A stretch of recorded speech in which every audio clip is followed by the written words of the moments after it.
एक समय की बात है। बरसाना में एक संत रहा करते थे। राधा रानी की भक्ति में उनकी बहुत निष्ठा थी। वे नित्य किशोरी जी की आराधना में लीन रहते, मंदिर जाते। उनका मन किशोरी जी की भक्ति में इस कदर लगा रहता कि कभी भटकता ही नहीं था। जब भी वह मंदिर जाते तो देखते कि कोई राधा रानी के लिए फूल ला रहा है, कोई श्रृंगार का सामान, तो कोई वस्त्र चढ़ा रहा है। हर कोई राधा रानी को अर्पण कुछ ना कुछ लेकर आता है, परंतु मैं कैसा अनुयायी हूँ जो अब तक उन्हें कुछ नहीं अर्पण कर पाया। यह विचार उनके मन में समा गया। उन्होंने सोचा, मैं राधा रानी को एक पोशाक भेंट करूंगा। और इस प्रकार वह संत उस पोशाक को तैयार करने में जुट गए। वह दिन रात उस पोशाक को तैयार करते। एक मास पश्चात उन्होंने वह पोशाक तैयार कर लिया। वह पोशाक बहुत ही सुंदर बनी थी। अब वह उसे लेकर बरसाना मंदिर की सीढ़ियों पर राधे राधे झपते हुए चढ़े जा रहे थे। वे अति प्रसन्न थे, क्योंकि वे उस पोशाक को राधा रानी को समर्पित करने की कामना रखते थे। परंतु राधा रानी की इच्छा कुछ और ही थी। जब वे आधे मार्ग तक पहुंचे, तभी उन्हें एक छोटी सी लड़की मिली। बाबा, बाबा, कहाँ जा रहे हो? लाली, मैं श्री जी के दर्शन के लिए जा रहा हूँ। अच्छा बाबा, आपके हाथ में ये क्या है?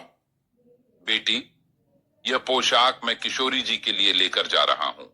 सब उन्हें कुछ ना कुछ भेंट करते हैं ना, तो मैं भी आज यह पोशाक बनाकर लाया हूँ।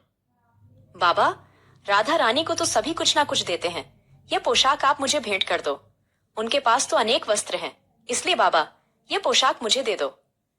नहीं बेटी, नहीं। यह पोशाक मैंने बहुत मेहनत से तैयार किया है। मैं तेरे लिए बाजार से दूसरा ले आऊंगा। अब वह बच्ची बालिका जिद पर अड़ गई।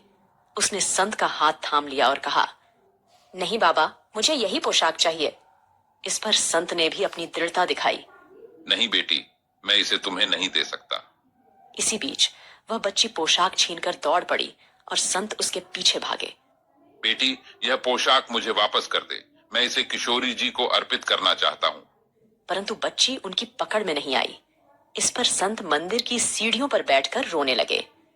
वहां आने जाने वाले भक्तों ने उन्हें इस अवस्था में देखा और कारण पूछा। संत ने उन्हें सारी कहानी सुनाई कि कैसे वह बालिका पोशाक लेकर भाग गई, जिसे वे बड़े प्रेम से किशोरी जी के लिए लाए थे। लोगों ने सांत्वना देते हुए कहा, कोई बात नहीं, अब पोशाक तो वापस नहीं आएगा, तो चलो किशोरी जी के दर्शन कर लेते हैं। इस पर संत मंदिर की ओर बढ़े, मन ही मन सोचते हुए कि मैंने क्या अपराध किया था? क्या आप नहीं चाहती थीं कि मैं आपको पोशाक अर्पित करूं? शायद मैं पापी हूं किशोरी जी, वरना आप ऐसा कभी नहीं करती। इस तरह के विचारों में डूबते हुए वे फिर मंदिर पहुंच गए, पर अभी दर्शन खुले नहीं थे। वे वहीं मंदिर के बाहर खड़े रहे, दर्शन के लिए इंतजार करते हुए। और जब मंदिर के पट खुले तो उनकी आंखों के सामने जो दृश्य उपस्थित हुआ, उसे देख उनकी आंखें नम हो गईं। किशोरी जी ने वही पोशाक धारण की हुई थी जिसे वह बच्ची लेकर भागी थी। ये देख उनकी आंखों से आंसू बहने लगे। किशोरी जी, मैंने यह पोशाक